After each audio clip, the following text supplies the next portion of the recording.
Bakundwa mwese muriko mumviriza radio Voix d'Espoir ijwi riremesha ndabaramukije mu izina ry'umwami wacu Yesu Kristo. Muri kano kanya mugomba kuganira ijambo ry'Imana na Pasteur Abi Rubumba. Ijambo ry'Imana ry'uno munsi tugiye gusoma ijambo ry'Imana tubona mu butumwa bwiza bwa Yesu Kristo uko bwanditswe na Matayo igice ca 5 guhera ku murongo wa 13 kugeza ku murongo wa 16. Haravuga ngo muri umunyu w'isi, ariko umunyu ishuza uburyohe uko kiryoshwa n'iki? Nta cubu kimaze atari ugutabwa hanze ugakandagirwa n'abantu. Muri umuco w'isi, igisagara cubatse ku mpinga y'umusozi ntigishobora guhishwa. Nta bodomeka itara ngo baryubike nk'igisimbo, ariko barishira ku gitereko caryo ngo riboneshereze abari mu nzu bose. Abari ku muco wanyu ubonesha imbere y'abantu ngo babone ibikorwa vyanyu vyiza, bahimbaze so mu ijuru. Imana yacu nishimwe. Aka kanya tugomba tuvugane ku mutwe w'amajambo uvuga ngo abakristo nibo munyu w'isi kandi nibo muco wayo. Ishengero Methodiste Libre mu myaka 5 igire ikurikire tuzoba dufise icivugo kivuga ngo igikorwa c'ishengero mu kibano. Usoma amajambo y'Imana dusanga muri Matayo 28 guhera ku murongo wa 18 gushitsa 20 n'igihe Yesu Kristo yagomba gusubira mu ijuru. Atarasubira mu ijuru yihereranye n'abigishwa biwe ku musozi wa Elayono, atangura kubigisha no kubabwira ibigomba gukurikira. Yesu Kristo avuze amajambo akomeye cyane, asiga igikorwa gihambaye abigishwa biwe mbere n'amahanga yose. Arababwira ngo nuko nimugende muhindure amahanga abigishwa banje, mubigishe kwitondera ibyo nabageze, kandi mubabatize mu izina rya Data twese n'iry'Umwana rya Mpwemu Yera.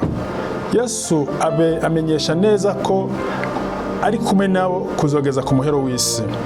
Kuko ishengero rero dutegereza gukora igikorwa cyo guhindura abantu, tukabahindura abigishwa ba Yesu Kristo, biradusaba ko mu vy'ukuri tuba akarorero keza.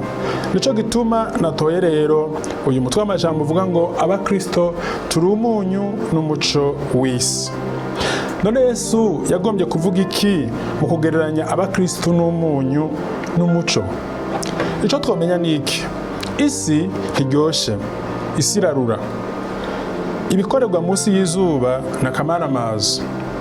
Isi irakeneye abantu bayihindura ikareka kurura, ibikorwa vyayo bibi bigahinduka. Yesu Kristo mu kwigisha yatanze uburorero, yagiye atanga ibigereranyo. Yerekanye ko umunyu bikirumara mu ndya. Igihe cyose watetse ukibagira gushiramo umunyu, abariko barajya imfungurwa by'ukuri ntibaryoherwa. Naco gituma rimwe na rimwe usanga hari n'abantu usanga iyo bashizemo umunyu ugasanga ntibashizemo umunyu bakeneye. Hari aho usanga bagereranije gutegekanya umunyu wo gushira ku meza kugira ngo umuntu wese aza kumva ko indya zitaryoshe aca yiyongereramo. Niyo mpamvu n'umukristo ijambo ry'Imana itwereka neza ko dutegereza kuba umunyu. Umunyu ni iki? Umunyu ni uryosha indya. Bisigura ngo umukristo ari ku isi akerekana ubukristo bwiwe by'ukuri. Nk'umukristo ategerezwa guhindura isi. Ibikorwa by'isi turabizi. Iyo tuvuze isi tuvuze iki? Iyo tuvuze isi ntabwo tuvuze aha hantu abantu barima canke ahantu tugendagenda. Oya, Yesu yashatse gukoresha isi agombye kuvuga Yesu yagombye gukoresha isi agombye kuvuga abantu bataramenya Imana, abantu batarakizwa, abantu batarakira Yesu nk'umwami n'umukiza w'ubugingo bwabo, abantu bakigendera mu mwiza, abagikora bya bikorwa byose by'umwiza tuzi. Ijambo ry'Imana ribitwereka bivuga ko abantu bagendera mu mwiza n'abakora ibinyuranye n'ijambo ry'Imana. Nico gituma Yesu yavuze ngo nimba rero isi aribo bantu bakora ibinyuranye n'ubugombe bw'Imana ari benshi, harakenewe abakristo bakurikiye Yesu Kristo nk'umwami n'umukiza w'ubugingo bwabo kugira ngo bagende batangaze inkuru nziza ko Yesu Kristo ari umwami n'umukiza, ko ashobora kubakura muri ubwo buzima bubi bugayitse barimo maze bagahinduka bakaba abana biwe. Nico gituma Yesu rero yavuze ngo twebwe nk'abana b'Imana nitwe twemerewe kugenda guhindura isi, twemerewe kujya kurondera abazimiye, abakigendera mu mwiza, abagikora ibikorwa biteye isoni, ubusambanyi, akaboregwa, ubwicanyi, urwango, inzigo n'ibindi. Kuba umunyu ni ukuryohera abandi. Kuba umunyu ni ukuba akarorero keza imbere y'abandi. Kuba umunyu ni uko kuntu wewe ushobora kubona ko ari umuntu kanaka afite ikibazo, ukagerageza uko ushoboye kose kugira ngo ushobore kumufasha ave mu bibazo arimo.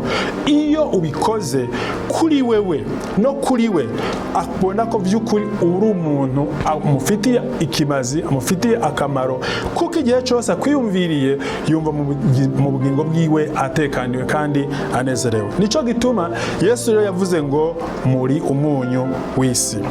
Beho yashatse kuvuga iki igihe yavuga ko turi umuco w'isi? Yesu yagombye kuvuga ko abakristo turi umuco w'isi. Bisigura ngo isi ni umwiza.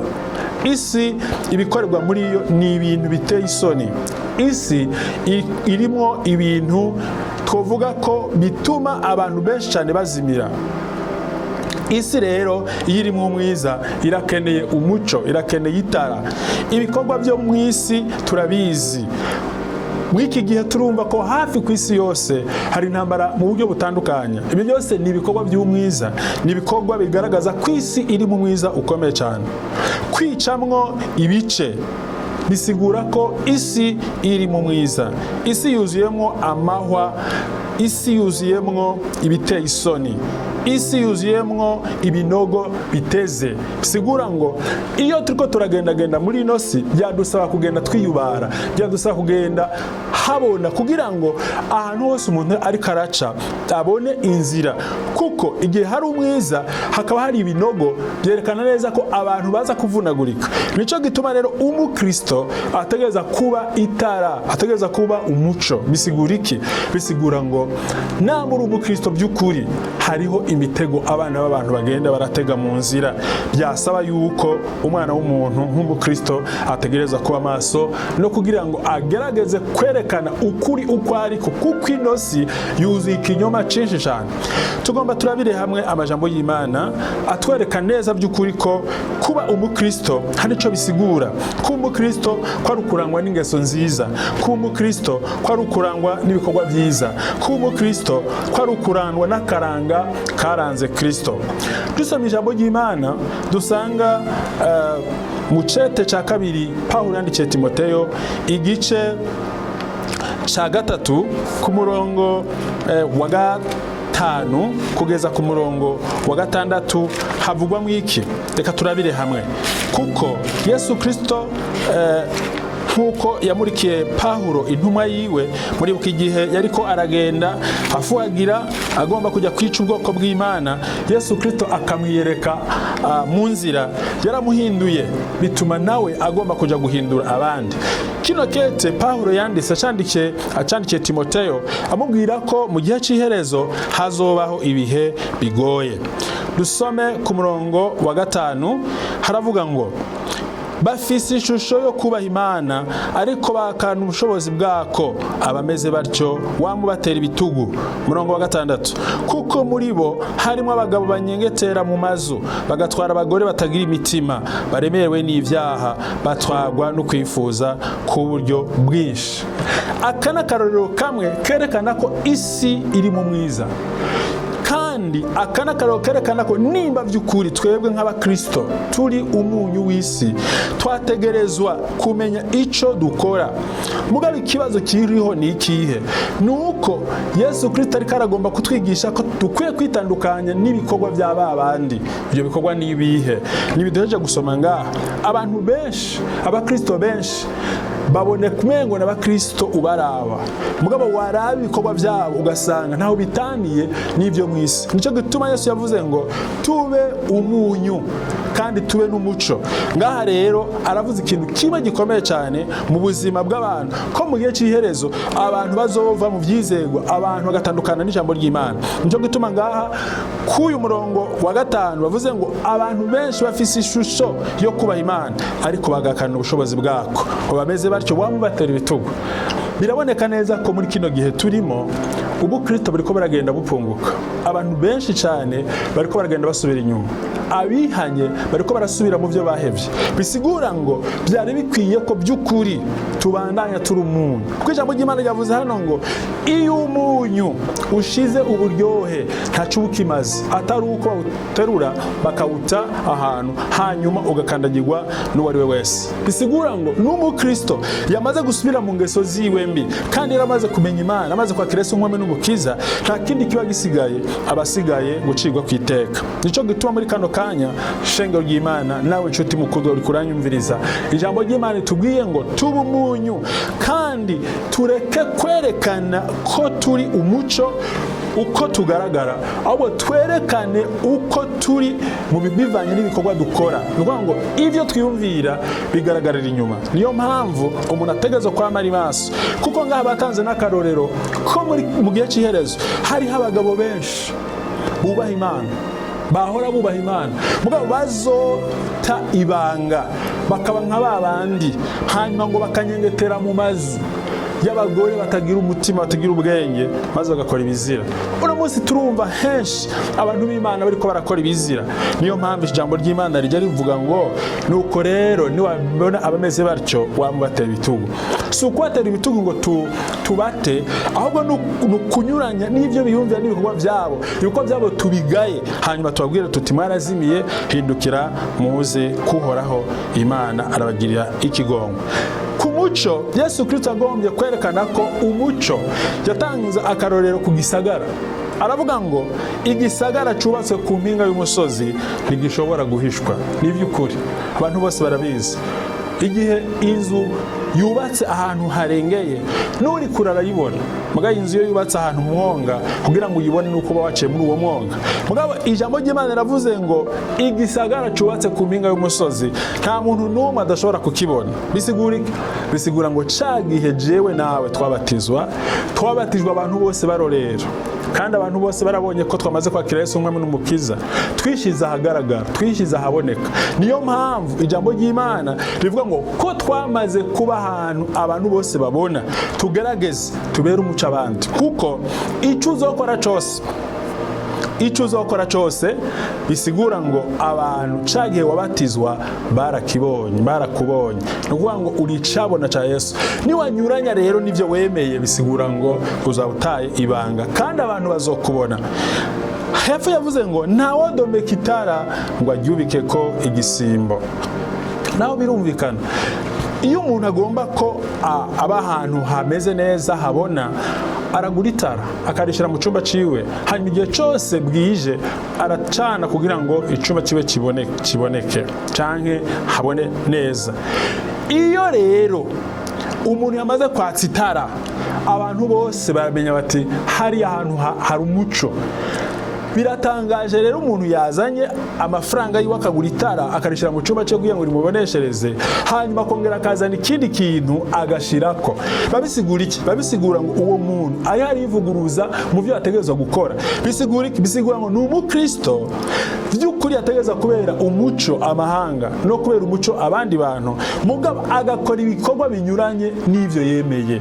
Nico gisigura kuba wadometse itara hanyuma ukaryubika ko igisimbo. Nabivuze neza nti igihe twabatizwa twari twiyerekanye k'abantu bose ko ducitse abana b'Imana. Mbere wanashaka mu gihe cyo kubatizwa kwacu, abantu benshi cyane bakubaza ngo ni irihe rindi zina wahisemo y'ubukristo. Bisigura ngo mu kubatizwa kwacu turahindura n'amazina. Twibuka cyagihe Yesu Kristo yigeze arabaza abigishwa be ati mbega abantu bavuga ko ndinde? Benshi baratangura bati, bamwe bavuga ngo uri Eliya, abandi bati uri Yohana, abandi bati urumuvugishwa n'Imana. Atego abona abandi babivuga, none mweho uko twamana tugendana muvuga ko ndinde? Uhavuyemo Petero aramubwira ati Yesu Kristo uri umwana w'Imana nzima. Yesu acaravuga ati Petero, ntabwo Simone, ntabwo ari wewe uvyivugishije, ahubwo ni mpwemu yera bikuvugishije. Mbere Yesu nawe acamuha irindi zina kuko yari amaze kumenya ko yamaze kuba umuco. Aramubwira ati guhera uno munsi Simoni uzokwitwa Petero, bisigura ngo uru rutare, kandi kuko rutare niho nzubaka ishengero ryanje. Kugeza n'uno munsi turazi neza ko ishengero ry'Imana ryubatse kuri Petero, bivanye nuko Petero yashingiye intahe Yesu Kristo ko ari umwana w'Imana nzima. Nico gituma nawe ndiko ndakubwira nshuti yanje uri kuranyumviriza, nagomba ndakubwire ngo ni waba umuco ugahagarara neza mu bugombe bw'Imana, uraronka irindi zina rishasha. Aha abantu bari basanzwe bazi neza ko uri umuntu w'umujinya, uri umuntu afise uburake, uri umuntu y'amajingitwa, abantu bazobona ko bahindutse, batangure babone utangura kutwenga, utangura kumwenyura, utangura kunezerwa, bivanye nuko uwo muco Yesu Kristo niwe muco bakira amahanga. Iyo Yesu yamaze kukwakira, natwe aca twakira, natwe tukakira amahanga ari yose. Yesu rero yaje mu isi nk'umuco umurikira amahanga, natwe biratubereye ko tuba abigishwa biwe, tukagendera mu ngeso n'ibikorwa byiza bya Yesu Kristo. Yesu ashima cyane. Shuti mukundira kuranyumviriza, nagomba ngo unyumvirize neza, kuko Yesu Kristo yaragaye imico ibiri yo mu idini ry'Ikiyuda. Mu idini ry'Ikiyuda hariho imico ibiri yagaragaza kwerekana ko ari abantu b'umuco, ko ari abantu b'imbere, ko ari abantu batahura, ariko mu by'ukuri ugiye kuraba ibyo bavuga n'ibyo bakora basanga bitandukanye. Uko bari bameze n'uko bari basa byari bitandukanye n'uko bitwara. Tugomba turabire hamwe amajambo y'Imana dusanga muri Matayo igice ca 23.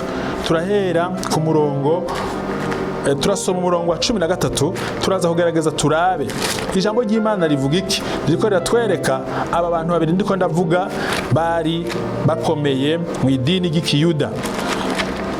Matayo 23, reka mpere ku murongo wa 13. Havuga ngo iki? Haravuga ngo maze 23 munantunga cyane, ku murongo wa 13 haravuga ngo muzobona ibara mwebwe abanyabwenge b'ivyanditswe n'abafarisayo mwangyajyamwe, kuko mugaranira ubwami bwo mu ijuru imbere y'abantu, kandi ntimubwinjiramo n'ubwanyu, n'abagomba kubwinjiramo ntimubakundira. Imana itabarire cyane. Hano uyu muce, iyi mico ibiri, ubwa mbere ho batubwiye ngo bari abanyabwenge b'ivyanditswe. Abanyabwenge b'ivyanditswe bisigura ngo ni abantu twovuga ngo ni abantu bazi ubwenge, ni abantu basomye, ni abantu batahura, ni abantu b'imbere, ni abantu tuzi neza ko ari abantu babaruke kuba karorero. Mugabo Yesu Kristo arabitegereza, aravuga ngo muzobona ibara mwebwe abanyabwenge b'ivyanditswe. Yongera avuga uwundi muce witwa abafarisayo. Abafarisayo bari abantu bagerageza guharanira ukwera canke ukwirinda mu byo bavuga no mu byo bigisha, ko bagomba kwereka ko ari bo bantu bitandukanije n'ikintu cyitwa ikibi cyose. Mbere bagomba kwerekana ko ari bo bantu b'akarorero, abantu bakwiye kwama barabirako. Cane bigisha ibijanye n'ivyagezwe, bakabwira abantu ko bategerezwa kubahiriza ibyagezwe. No mu Bisirayeli bari basanzwe bafise ibyagezwe bingana n'amajana 613. Ibyo byagezwe bingana uko bavyambara mu izosi, kugira ngo aho baciye hose bagumize basubiramo. Mwo gusubiramo kwabo kwari gutandukanya no gushira mu ngiro ibyo bavuze. Niyo mpamvu ijambo ry'Imana Yesu yabwiye ngo muri njyajya, kuko ibyo mwigisha sibyo mukora, ibyo mwaba muguma musubiramo sibyo muriko mushira mu ngiro. Nico gituma ijambo ry'Imana rivuye ngo dukwiye kuba umuco, tukareka kuba abantu bavuga gusa, tukareka kuba abantu babwira abantu kwikorera imitwaro no kwikorera ibihambaye, ariko abana b'abantu badashobora gukoza ko n'urutoke. Nico gituma Yesu Kristo yagaye aba bafarisayo, kuko usomye nko ku murongo wa 14 havuga ngo iki? Haba ngo muzobona ibara mwebwe abanyabwenge b'ivyanditswe n'abafarisayo mwangyajyamwe, kuko mukirya ingo z'abapfakazi, musengesha amajambo menshi muhumba. Nico gituma muzociga urubanza ruruta izindi. Imana itubabare cyane. Hano berekana ko aba bantu bari abantu bagomba kwerekana ko ari abantu beza, ko ari abantu by'ukuri batungana.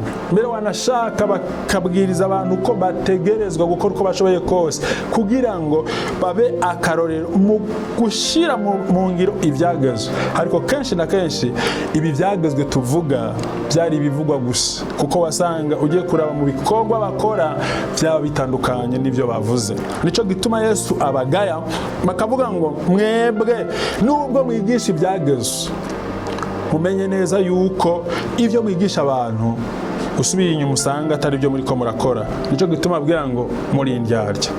Iri jambo kuba indyarya ni ikintu gikomeye cyane. Uburyarya ni iki?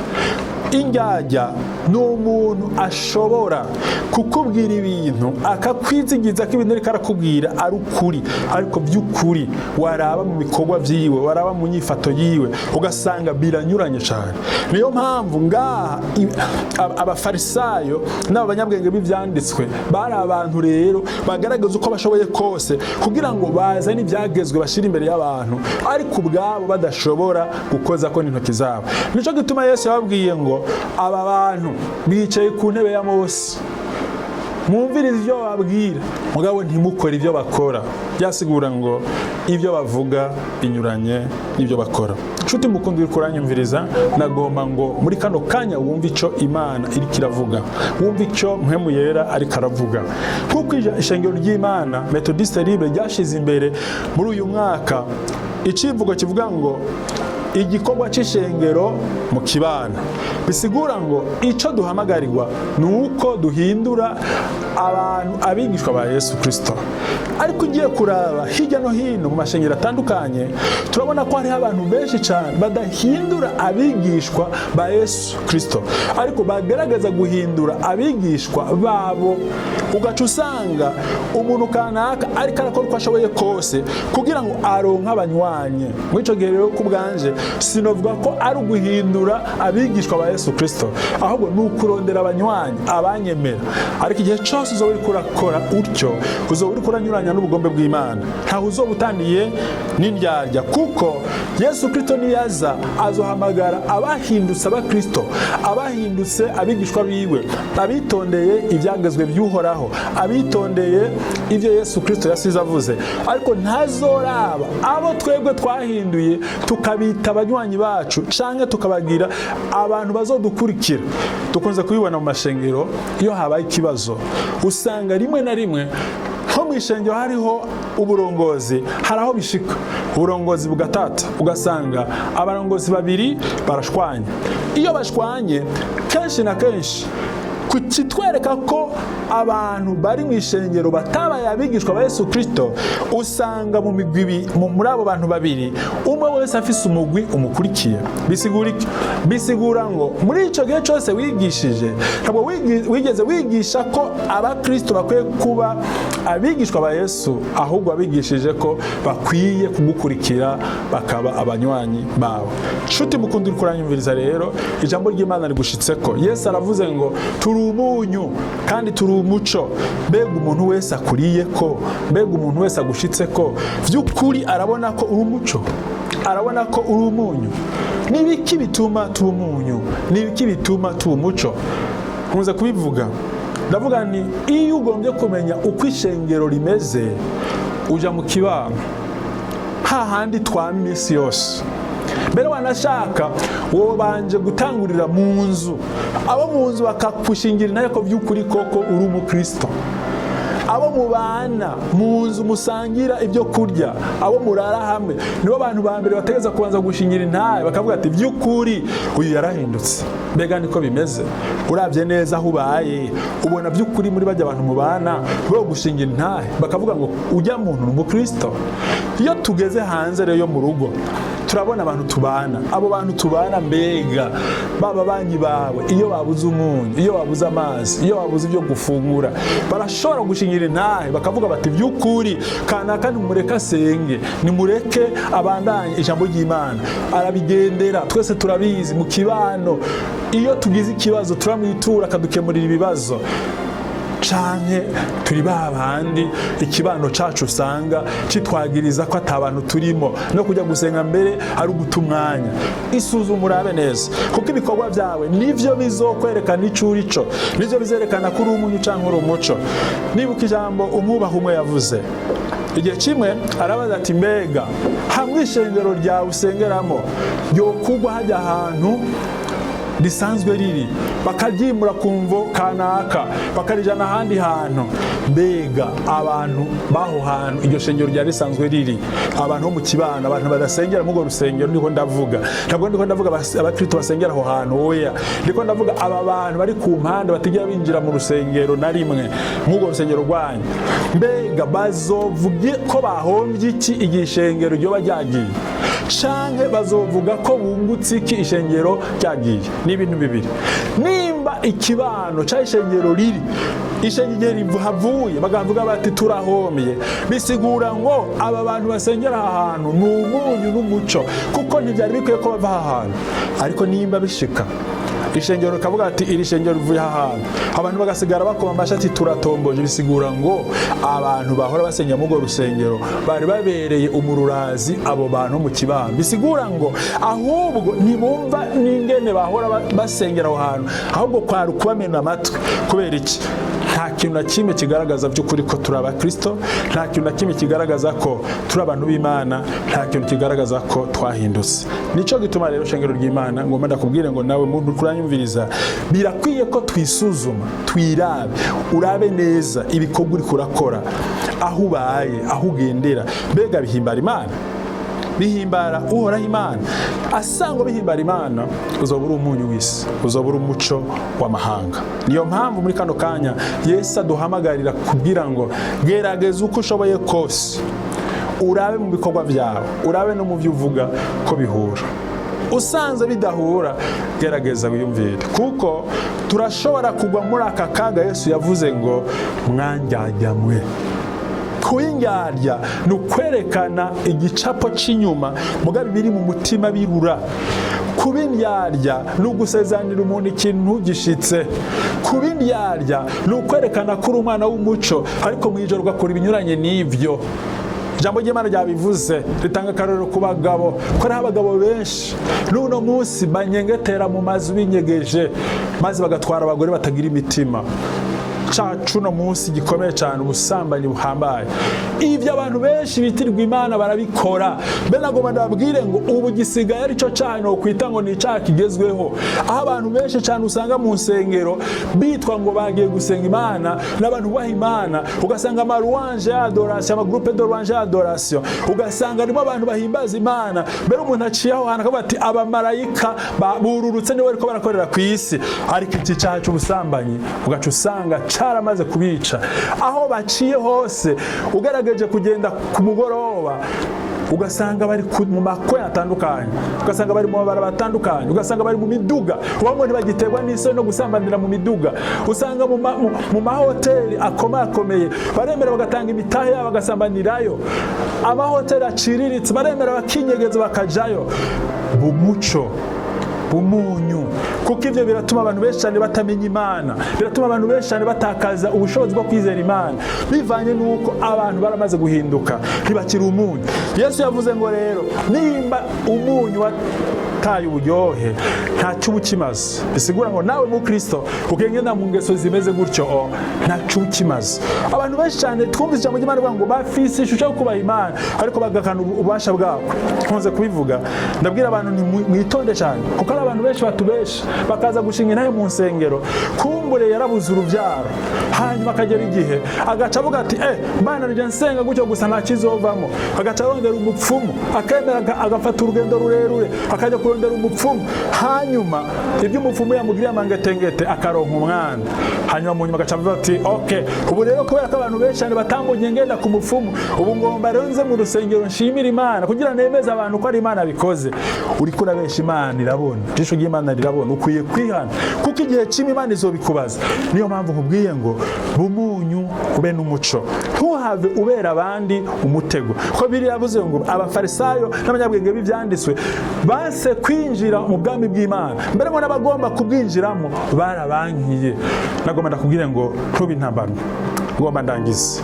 Mu kurangiza kwanje ngomba ndakubwire ngo raba neza, ushobora kuba kubera abandi akarorero. Benshi mu bafarisayo bagirijwe kubuza abandi kwinjira mu bwami bw'Imana, kandi bagirizwa uburyarya nabo, kandi ubwabo ngo ntibagomye no kwinjiramo. Suzuma imvugo zawe urabe ko zijanye n'ingero.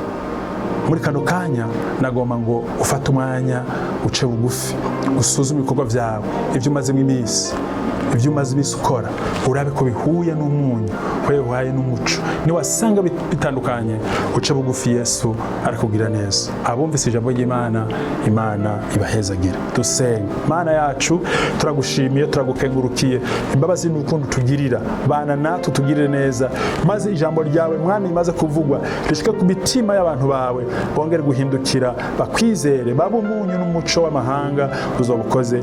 Urakoze kubyumvise, ni mu izina rya Yesu Kristo mbisabye nizeye. Amen.